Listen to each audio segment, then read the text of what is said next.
Passano alcune musiche, ma quando passano la terra tremerà.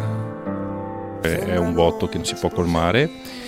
Diciamo che insieme con la famiglia, con i genitori Walter e Nicoletta, stiamo portando avanti un po' quello che Sara ci ha lasciato da fare e lo facciamo col cuore. Se n'è andata un anno fa Sara Anzanello ed ha lasciato un vuoto incolmabile nel cuore del compagno, Walter, dei genitori, ma anche nelle migliaia di fan che l'hanno applaudita sui parquet di tutto il mondo, apprezzando le doti sportive di una ragazza, straordinario talento della pallavolo, ma dotata anche di una rara umanità. Io mi ricordo quando andavo a vedere le partite, quando lei giocava a Novara e anche a Villa Cortese, era sempre l'ultimo a venire fuori.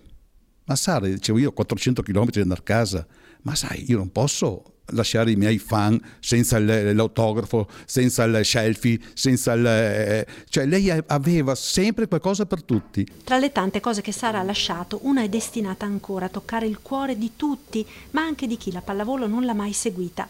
Chiamatemi ancora Anza è il libro che Sara ha cominciato a scrivere nel 2013, dopo il trapianto, di suo pugno, perché voleva essere lei a raccontare la sua vita. Ho preso niente altro che gli scritti di Sara, tutti quelli che lei aveva fatto, quindi tutti gli appunti, le agendine, anche a computer.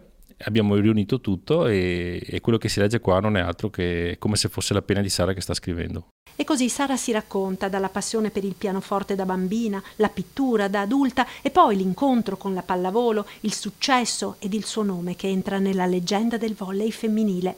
Un'eredità che dà alla famiglia la forza di andare avanti. Ci fa forza anche a noi l'impegno che ci ha lasciato lei da fare, da portare avanti il libro, i quadri, i contatti con tutta la gente che ci scrive. Quello è un'eredità grandissima. Se non avessi queste cose non potrei sapere come andrebbe a finire. E se ti dico un'altra cosa, il libro devo ancora finire di leggerlo. Sì. Mi hai lasciato da solo davanti al cielo. Vienimi a prendere, mi vien da piangere.